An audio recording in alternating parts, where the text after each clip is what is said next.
Welcome to Write Now Workshop Podcast, where you can write a book and change the world. I'm your host, Kitty Bucholtz, and this is episode 266, The Disciplines of Writing, an interview with Rachel Hauck, coming to you on Thursday, September 16th, 2021. So the first thing that I wanted to do at the start of this episode is to give a big shout out, a hello, and a big warm hug to Bravos Mom one of my YouTube subscribers. You have left me such encouraging messages. And I don't think that this is the first time, but this last week in particular, you have been as encouraging to me as I am always hoping that over the last few years, I've been as that encouraging to you and all of you listening. I just wanted to say how much it really moves me in my heart and makes me want to keep on going forever, that I really am making a difference in your life, that I'm giving you encouragement and positivity and hopefully some interesting tips, some interesting interviews. And this is really what I want to give to you as well. I really want you to feel like this is a place that whether I'm a writer or not a writer, and Bravos Mom 1 says that she's sometimes forwarded the episodes to non-writer friends of hers as well. I just want you to feel like there is good that you were put on this earth to do.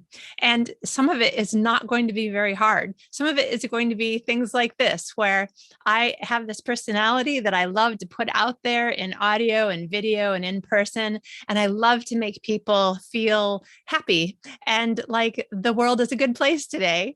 And whatever the gifts that you have, some of them are going to be that easy to share. Just being the person who smiles first, who, waves at the person on the running path that you're passing. That's me. The person who opens the door for somebody who's got, the woman with the stroller or the man with the stroller, the person with all the groceries. I mean, whatever it is, you could be like super good at anything.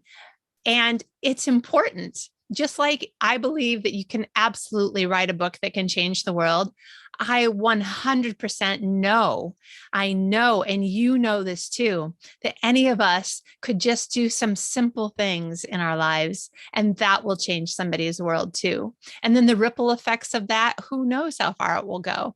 Maybe the person that we're kind to on this moment maybe won't pass it on. Maybe they don't even see us smile or wave, which happens to me sometimes when I'm running past somebody who's totally focused and they're listening to their headphones and they don't even see me wave. But on the other hand, there are people that I run past on the running path. And even though we may or may not even speak the same language, I don't know, because I only have enough breath to say, hey, which, in the US is just a way of saying hello. But in Sweden, that actually is the word for hello. That person sometimes is the first one to say hi to me then later because I've said hi to them so many times. So, who knows what it is that you're doing? Do more of it. Just be yourself even more. Do whatever you do with joy. And I just want you to feel encouraged that you are living a life that can change other people's lives as well. And if you are a writer or thinking about doing some writing, I always want to encourage you and remind you that any of your books, anything that you write, a blog post, a letter, an email, any of these things could change someone's life. And that life could change someone, and altogether, it could change the world and make the world a better place. So thank you, Bravos Mom 1, for making me feel very loved and encouraged and kind of like reflecting back on me what I was hoping that I was putting out in the world. I thank you very much. And again, another great big hug to you. Also to everyone else who is feeling that way and you just haven't told me about it, I love you too. And I'm very, very glad that you're here listening. Now, the other person I'm really glad is here is Rachel. She's been on the show before. She was here last October, and we were talking about writing royalty and falling in love with kings and princes and how do you write these sorts of things so that they feel real, even though, of course, it's a work of fiction. So today, Rachel is talking about the disciplines of writing, and she has got a lot of great insight and advice, encouragement for you. She looks at it from the standpoint of a professional working writer who has both traditional publishing contracts and has some books that she's self-publishing. So she's a hybrid author. And the not so much the pros and cons of both, but the different kinds of disciplines that maybe are more for one or more for the other. And some of these disciplines that it doesn't matter how you publish. These are some of the things that will help you to have a better writing career, a better writing business life. So get out your pen and paper or your phone app, the notes app on your phone, and take some notes, because this is really good stuff and it's going to help you to move ahead another couple of steps, maybe ginormous steps, maybe baby steps. But Rachel is a great teacher and I love having her on the show. So here we go, listening to Rachel. Today's guest is Rachel Hauck. New York Times, USA Today, and Wall Street Journal bestselling author Rachel Hauck writes from sunny Central Florida. A Rita finalist and winner of the Romantic Times Inspirational Novel of the Year and Career Achievement Award, she writes vivid characters dealing with real-life issues. Her book, Once Upon a Prince, was made into an original Hallmark movie. Her novel, The Wedding Dress, has been optioned for film by Brainpower Studio. Rachel sits on the executive board of American Christian Fiction Writers and loves to hear from readers and encourage new writers. A graduate of Ohio State University with a BA in journalism, Rachel is an avid OSU football fan. She hopes to one day stand on the sidelines in the Shoe with Ryan day. Welcome, Rachel. Hey, welcome. Thank you for having me. It's good to have you back. You were here actually last October for episode 214. I know. I love being on your show, Kitty. You have the best show. Thank you so much. Thank you. Well, I have to say, I love having you on the show because you're interesting and funny and you have tons of really great information to share with people. So no pressure, right? Right. I mean, let's just take all of your career and make sure that you say something really helpful today. I will try to be helpful, folks. I will say I do. Well, I'm glad you read the bio and I heard you read it because I have retired from the American Christian Fiction Writers Board and I need to update my bio. I didn't realize I had not. So last year was my last year to sit on the board. So I had retired. So it's funny, you read people's bios and you're like, oh, I never knew that. Oh, I never knew that. I didn't know that Diane Mills was one of the founding board members there. Yes, actually. And Diane was how I joined. Diane Mills got me to join. I'm the 100th member. Oh, really? Wow. Yeah. So you've been a member a long time. Very, very long time. I've been on the board. Nice. Very long, since 2002, actually. Yeah. So, yeah. Well, I know a lot of people who love that conference. So thank you for all you've done. Thank you. No, happy to do it. So last time you were here, we talked about world building, specifically with royal characters and plots. You have your newest book is To Save a King. Yes. Are we holding it up? To Save a King. If you're not watching on YouTube, you got to check out this cover. It is so gorgeous. Yeah. So here's the first one, Tale of a Prince. It's also a gorgeous cover. Yeah. So fun fact before we get going here. Every time, so someone found this cover for me and I sent it to the designer. And so I'm like, okay, well, I have to write that dress into the story. Yeah. And so it's the same thing happened this time. She was picking covers, and it's weird with this particular one. If you guys haven't seen it, if you're not watching on YouTube, it's a woman in a beautiful dress and she's you see her profile, but she's kind of lifting up her face, she's kind of got her nose raised a little bit. And it looks like, to me, I said, oh, I'm here to save a king, and which is not Gemma's character at all. But she also is very beautiful. She's an actress. And so I said, oh, I got to write this dress into the book. And so this book also has the wedding dress in it, the dress from the wedding dress. From the book, The Wedding Dress. Oh. Yeah. So the wedding dress makes an appearance in here. The wedding dress goes royal. Nice. Anyway. But this one, I saw this cover, I was like, oh, it just had that feel to it. So that's why I picked that one. And then here's the wedding dress Christmas. So the wedding dress moves around a little bit, guys. Just a little novella, but it's getting close to Christmas. And so is that about ready to come out, or was it out last year? This came out in 2019, the wedding dress Christmas. I thought I'd seen it before. Okay. Yeah. So my first little self-published book. Yeah. Well, when I read the Prince book, then I loved it so much. I immediately pre-ordered To Save a King. And then I saw it show up on my Kindle. I was like, oh, I have to go read it. And then, I have to read no, I don't have to, but I think that it's helpful for me to read the books of the guests who are going to be on the show so I can have an intelligent conversation and don't sound stupid and not stupid, but it's just my way of doing things. But then my own personal to be read pile just seems to grow. So as soon as I was like, oh, that's right, I'm interviewing you, but your book, came out in May, so I don't have to like hurry and read it. But now I'm like, ooh, but I do need to make time to read it.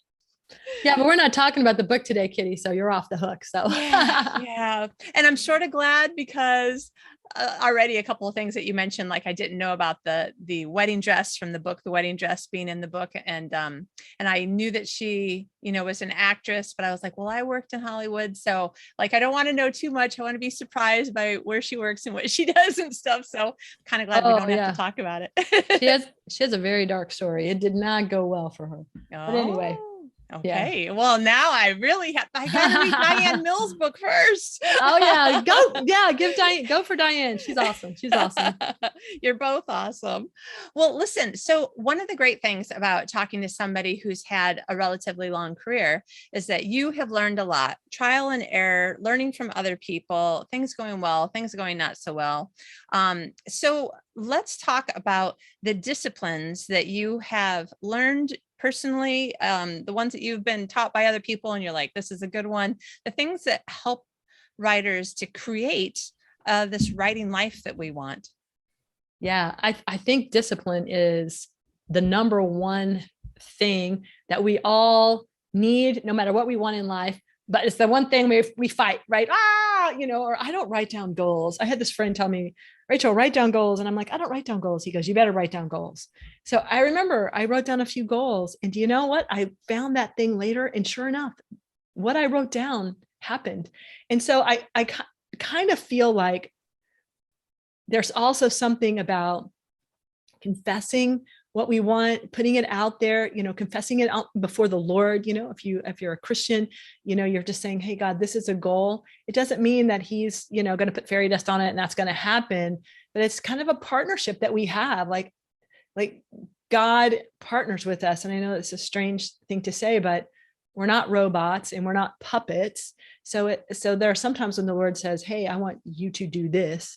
And there are other times when it's like, hey, what do you want to do? And like for most of us out there, we're talking about writing. We want to write because I believe that probably God has put some kind of desire on your heart to write. Yeah, totally. And so in order to achieve that, you need discipline.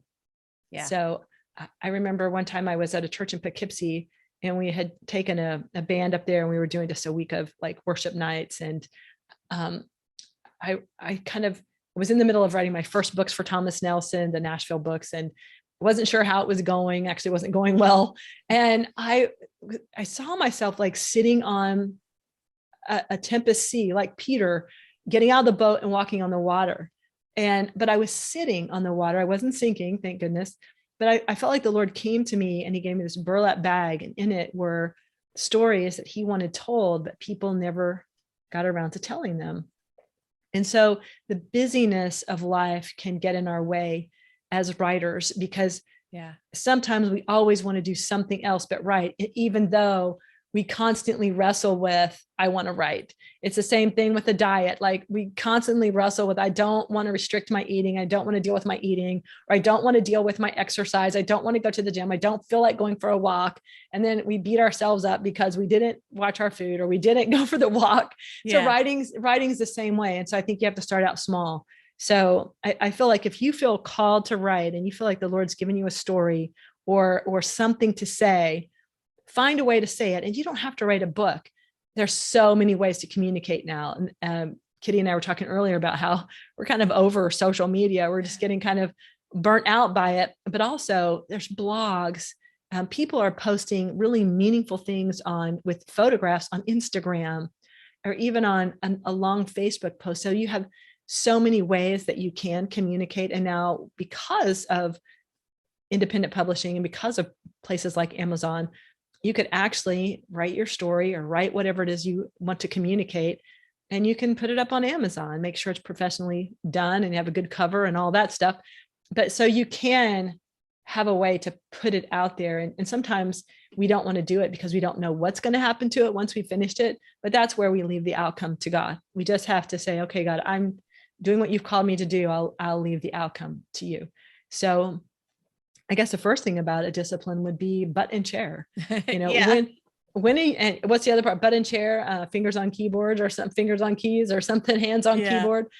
So figure it out. I would say to someone who's listening, who feels called to write or wants to write, figure out when you're going to write. Just carve out that time. And here's the other kicker for most of us. It does not have to be perfect. The first time out, no, it's not going to be perfect. And trust me, what's in your head is not going to come out of your fingers. Yeah. Right. So that's very annoying. I understand, but just get ideas down. I read somebody who wrote nonfiction books based on, his ministry has a large ministry. And he says he just slaps down ideas, sees what kind of starts working together. Then he works on arranging it. And then he works on putting meat under it and working with a team to help or editors to help. And so I would say, just get your idea down. And if you're wanting to write, I would say also the next discipline would be to learn, really. And maybe you learn first, or you learn while you're putting your ideas down. So there's so many craft books out there, books on how to write a memoir, books on how to write nonfiction, books on how to write fiction. I recommend The Story Equation by Susie Warren, who's also been on this show. Yeah. This is a great book if you want to write fiction, but I think it has tools in here that you could also use in nonfiction.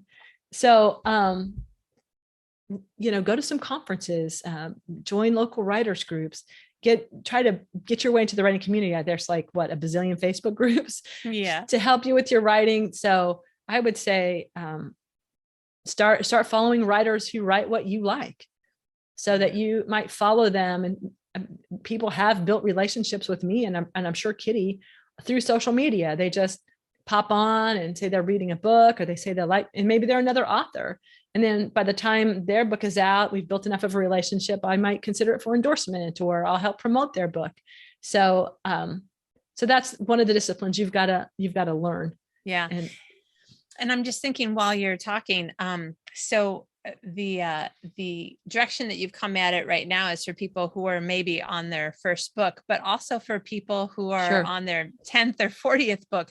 These are still the same disciplines that we need, but we may just find that at times in our life, we have to refigure, how am I going to make this work? It was working and now it's not working. I need to find a way to get back into it again. Like you and I were saying, kind of off social media right now. And I know I need to be on it for marketing purposes.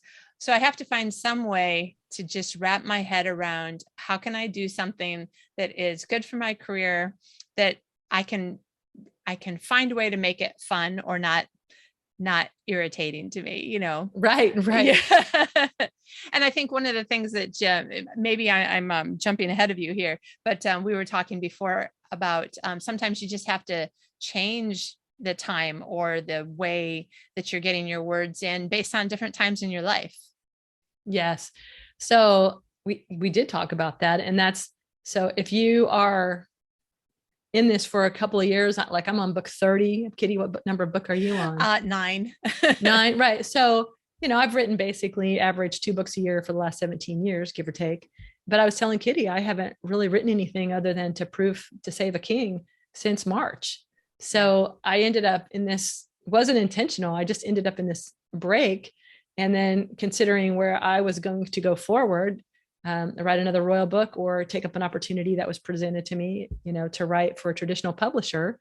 I had to decide what to do. So I had to kind of balance that season. And I'm the type of person who doesn't quit. Like if it ain't broke, don't fix it. But in some ways, a little bit of my independent publishing career was a little bit broke. So I'm earning, but I'm spending about as much as I earn at this point. I am not a cheap author. I just got to say that.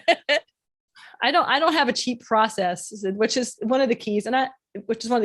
So that's another thing we can talk about. But so anyway, so it's like, hey, this opportunity came and it's good for us as a family. It's good for me for my next ideas.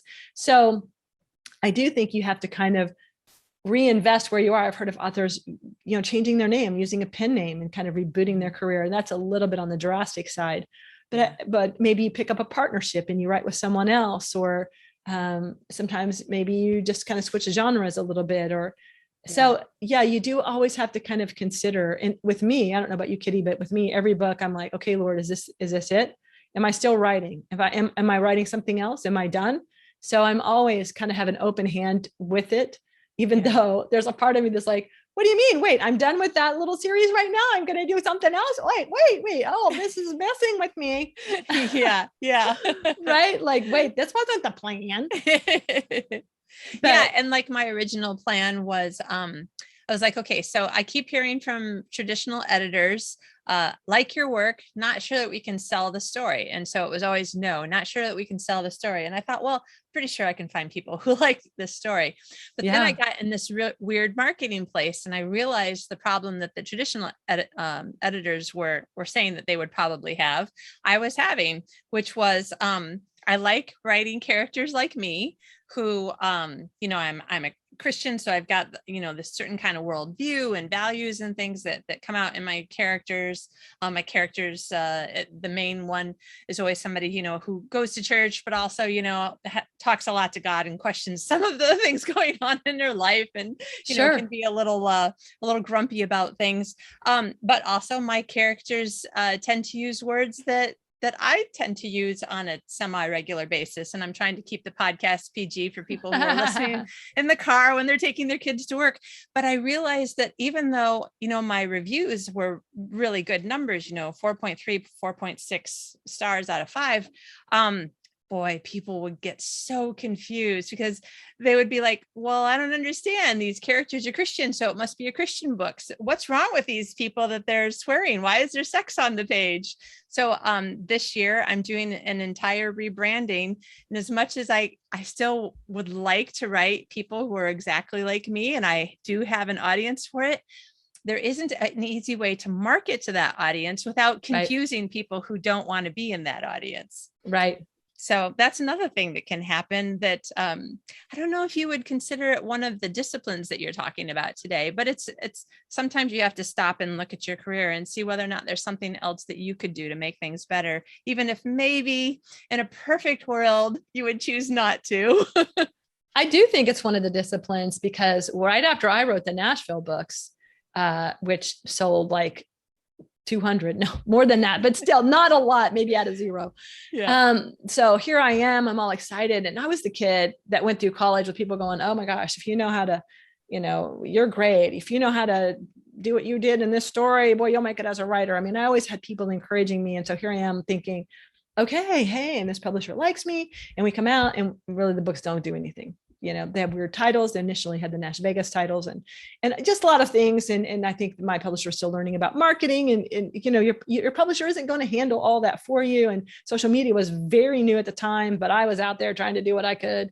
And so I started looking around going, okay, what is selling? Mm-hmm. So I had to be disciplined and think, well, this isn't what I want to write. I had to think, what can I write that's selling, that will sell in the Christian space? Because that's where I was with a Christian publisher as well. And so there are some, hard, fast rules when it comes to writing in the Christian space. And that's no language and no on page, sexual content. And that's just kind of like what the readership expects. And we can have a disagreement about words. That would be my big thing. I say, well, sometimes people say a bad word, but it's sometimes not worth the backlash that you're going to get, which maybe some of what you've experienced, even though you wrote really great stories, people will choose to, I'm like, I had somebody, pick on the fact that, I forgot what it was, but I've had like challenge little things, I had a feminine angel and somebody wrote, what are there? I didn't know angels were feminine. And I'm like, look, I'm just telling a story. I'm imagining that there probably are. We don't see any in scripture, and I'm not writing doctrine here, right? It's a story. It's not doctrine. It's a worldview. It's art. Yeah. And so I believe that why wouldn't there be feminine angels? Although I'm not going to tell you for sure there are, because we don't see it in scripture, but we see women in scripture. So I don't know. Right. So, and once again, It's a story. It's a story. I'm not writing doctrine. Please don't, build a cult off my story. Yeah. So I feel like finding out. So anyway, I said, well, at the time, Dorothea Benton Frank, God rest her soul, she passed a few years ago, was blowing up with these low country stories. And I'm like, what's this low country thing? Who is that? What's that? So I look into the South Carolina and Georgia low country. And so that's how I wrote the low country novels, Sweet Caroline, Dining with Joy, Love Starts with L. And so that's a part of the discipline, is knowing what the industry is doing. So that's one of the things, if you're a new author, that you need to have your finger on the pulse of what flies in the genre and in the space where I want to write. And back in the day, Dave Long, who is an editor at Bethany House, he used to write this blog, and we were all just, it was probably 15 years ago, we were all on that blog, what's Dave saying? What's Dave saying? Because, you wanted to get Dave's attention, but it was also about him telling us, this is what we're looking for. This is what we want. This is what we think works, and trying to kind of coach us along. And again, that's another part about being an author, whether you're just starting out or whether you've been at it for 10 or 15, 20 years, really, you got to invest in yourself. You got to get to the conferences, if not for anything else, but to network. Networking is so important. I would not be in this chair talking to you now if it hadn't been for networking, and for finding out what's happening in the industry. Yeah. And getting your finger on the pulse of the industry. Maybe you've been with a publisher for a while and suddenly your book sales aren't doing as well, or maybe you're just feeling like you're not feeling the love anymore. Do you change? So for authors, like, once we find a place that works, we don't want to quit. We want to stay in that space. But it might be good to go somewhere else. It's really hard for us to put on a business hat. And there's a couple authors like Tammy Alexander. I don't know if you've had Tammy or Tamara Alexander on here, but Tammy really knows how to put on the business hat. She really knows how to make a decision for her as a businesswoman, not just as a writer. And so learning business classes and going and learning how the business of publishing works. It's not being disloyal to go to a different publisher, because you might get a better deal. You might advance your career. So I did that once, and my offer between my old publisher and my new publisher was $8,000 difference per book. Oh, wow. So that's significant, you guys, back in the day anyway, especially. So I feel like that's one of the things that we have to invest in yourself, invest not only time, but money. So go to a conference, get to an online conference, join your local writers group. There's lots of ways that you can network with authors, plethora of places online, on Facebook and different places as well. And also, I really think it's important to follow authors that you like and engage them in online conversation. And I think we talked about that earlier, but sometimes they'll respond to you and you can build a relationship. Kara Putnam is really great for this, because she met Lisa Scottoline, whose book Eternal I just read over the summer was fantastic. She met Lisa Scottoline and kind of built a little bit of a rapport. And not long ago, I saw a tweet where Lisa Scottoline tweeted Kara and said, "I read your latest book. It was fantastic." So there in Lisa Scottoline's tweet feed is Kara Putnam's name. So that's some of the benefits of investing in yourself, conference-wise or online, as best that you can, building those relationships. So I'm sure, Kitty, you have tons of stories about how networking has helped you. I think that one of my best examples actually was before I was seriously pursuing publishing. I was working in Hollywood, and there was this organization that I was a part of called Intermission.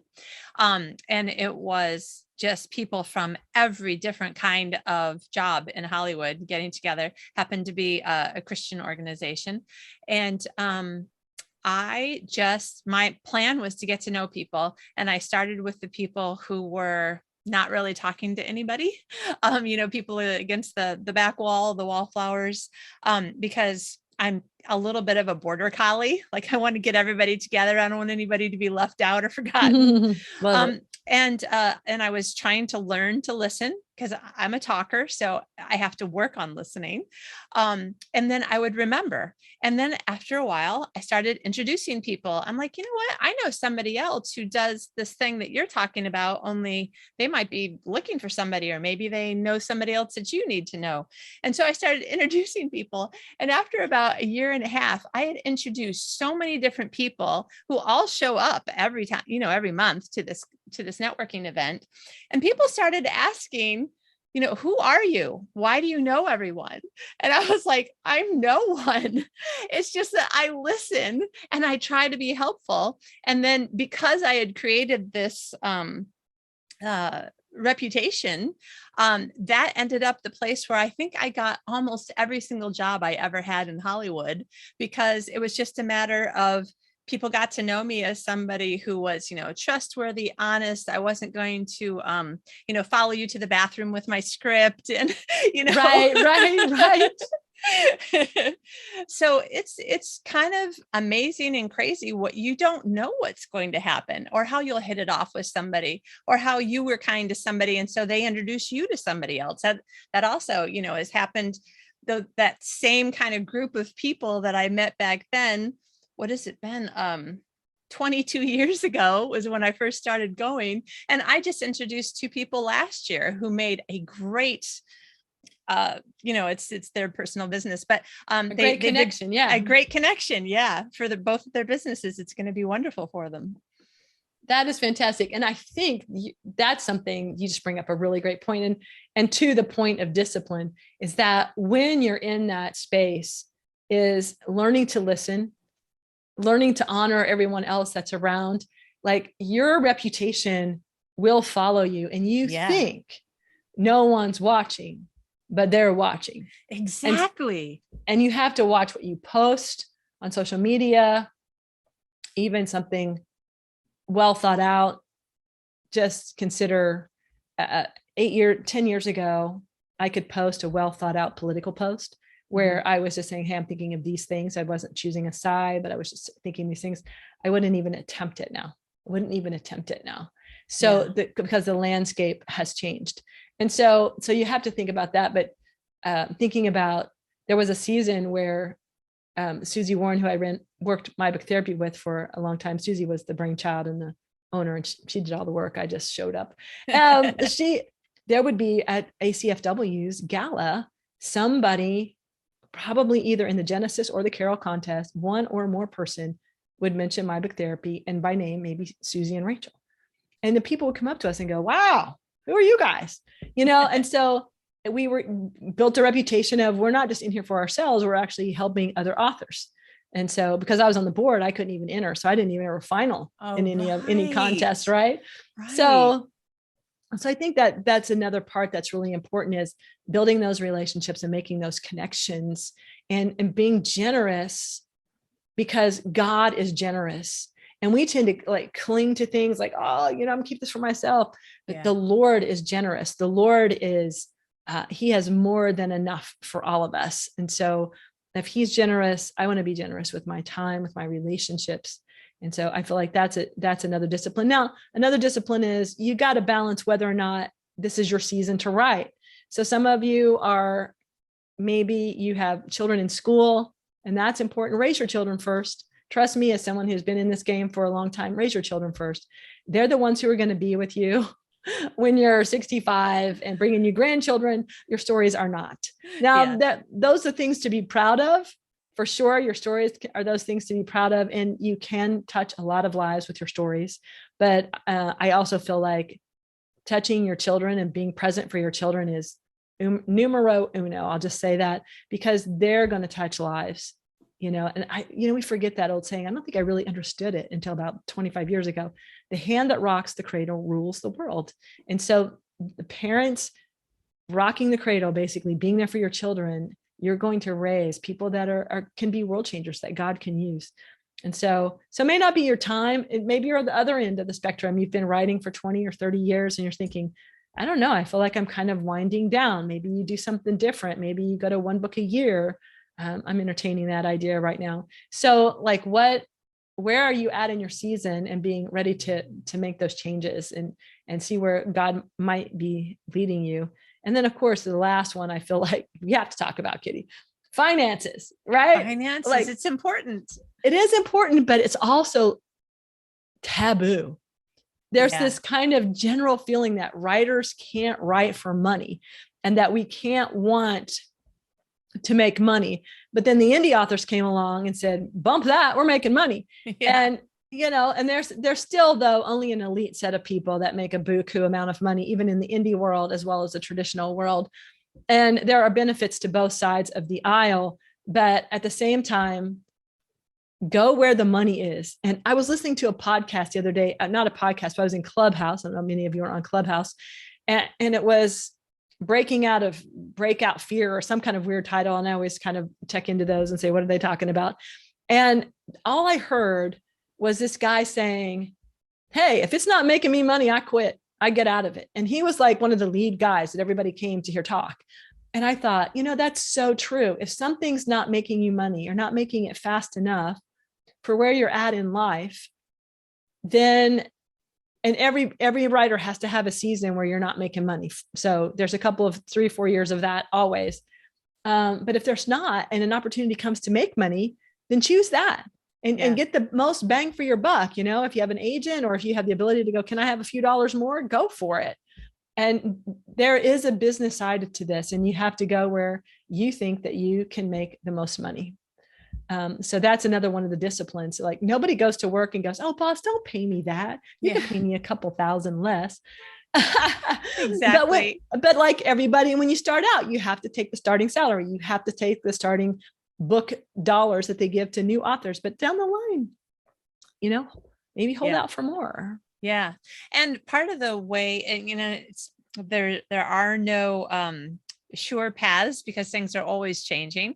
But one of the things that, if you keep up with your disciplines throughout your career, if you're constantly working on trying to have just a little bit better book, a little bit better book, a little bit better book, then, the time will come when the money will follow the fact that you are dedicated and working harder on creating better and better product. Oh yeah, absolutely. And I do feel like that's something that all authors have to watch out for as well, is we could tend to fall into a good enough mode. Yeah. Yeah. But then there's me that's never good enough. So I keep writing and keep writing and keep writing. And some from my early days, I thought, oh, they're not really promoting my books, and they're really not selling that well. I guess I'm not that good. So I better get better. Good enough to get published, I suppose, but I better get better. And so it really did cause me to roll up my sleeves and get to work. There was room for improvement, but at the same time, it also caused me to overthink things and worry about things. And that's not a good place to be either. It has to be fun. Yes. And since you mentioned it, can you think of 2 or 3 of the things that you did to help you, get past the kind of swinging too far in that direction? I'll let you know when I find out what that is. Yeah. Actually, I always try to, I use a story equation. I start out here, and I use this to kind of build my characters. And sometimes a book is hard because you don't have enough time to noodle on it. So for me, I'm the muser. I have to noodle on it. I was the one who was at the office when I worked in the corporate world. And then the next day I would come back and go, okay, here's the answer to that thing you said yesterday. Like I gave some kind of answer in the meeting, or some kind of answer when you asked, but here's the rest of how I see this thing playing out. So we got to factor in all these details. And so I will often do that. I'll write a scene, and then later that night or the next day I'll go, ooh, that's so much better, which I think every author has at some level. But what I have to do is not kind of rip it all apart and go, oh, maybe I could do it this way. No, just stay where you are. And so I think that's one of the things that I've really tried to work on, is like, stay where you are, and don't overthink it. So yeah, that's a good one. That can be a hard one for people who I think that I have a similar personality, because in the rest of, the business world and my life in general, that's always been a struggle for me since like junior high. Like as soon as I started noticing that we were being graded according to the people around us, I was like, oh, wait, I want to be the best. What can I do to be the best? Right. And sometimes that can actually lead you down a path that that now you're either not creating because you're like, this isn't good enough, and I'll just change stories. That's not good enough. I'll just, or, oh, obviously I chose the wrong choice for this story, so I'll choose a different choice. And then you have 7 drafts of the same story, and none of those things actually help you to write and finish and publish the great book. I think if you're starting out, I think I worked on my first book for 2 years, and I had different kind of authors give me input. And so I have kind of like the first book, and then I pared it down to more of a romance, and I have that book. But I think it's okay in the beginning when you're figuring things out. You write some epic, big piece that has lots of editing. But as you go along, and I would say also another discipline is keep writing, because that's how you find your voice. And so finding your voice is also numero uno, because that is you and what puts you on the page. And I think ultimately at the end of the day, that's what makes people like my particular stories, is somehow they resonate with my voice. That's what makes people love Kitty's stories. They resonate with her voice. So, exactly. So be you on the page, I guess is what I'm saying. And, yes. And be that make-believe kid who crawls inside another character and just has fun, do things with that character you'd never do. Yeah. So. Exactly. It's almost like climbing into the Iron Man suit, and you're like, oh, how am I going to play with this? Whoa, I'm a superhero today. Yeah, exactly. And look for places where you're getting help, and make sure that you're noticing where you're getting help. My husband started writing, I don't know, 4 or 5 years ago, when we were in between projects. We travel around the world based on his job. And so we were in between things, and I didn't know what he was doing. I knew he was on the computer all the time, but I didn't know what he was doing because he didn't want to tell anybody. He was writing a middle grade novel, and it's actually turned out to be pretty great. And it looks like we're going to go on a self-publishing journey with him in 2022. So that'll be fun. Very nice. Yeah. So he's been living with this writer for a very long time, me. And I try to give him advice or help where he wants it, sometimes not where he wants it. But in just the last probably year or so, we've been taking a lot of walks, and then he talks about his story. And he's just in the last few weeks been telling me, he's like, okay, you know what? I think one of the things I've found is that I go on walks with you and I just talk about it, and then I figure out what it was that I was trying to say. And I'm like, great, then we should definitely still do that. Other people will say, I go for a walk or go for a run and think about it while I'm doing that. I actually can't do either of those things. I have to lay on the bed or lay on the hammock and stare at the ceiling or stare at the sky and just float in some sort of weird ether place. So find what works for you and be paying attention so that you can, really start honing in on it. Oh, absolutely. I walk away and think about it. I go my walk at night and it comes to mind. I do like to talk about it, but I don't live with a writer. So he throws me ideas, or I call Susie or somebody. But I also feel like there are some authors I've talked to who do not ever discuss their story. So they're more like where you are. They probably go off on their own and just meditate on it. And so, and just, this will be our closing remark, Kitty. Well, and then the final closing remark. Yeah. Stories aren't written, they're rewritten. And so that's the discipline that you need, however you rewrite. And that is a whole other conversation that we can have one day. However you rewrite, just know you've got to, stories are not written, they're rewritten. So. Yeah. That is really, really encouraging news, I hope, for people to remember that don't worry about the first draft or even the second draft if it's not right, because you can just keep working on it until you've got it. Yeah.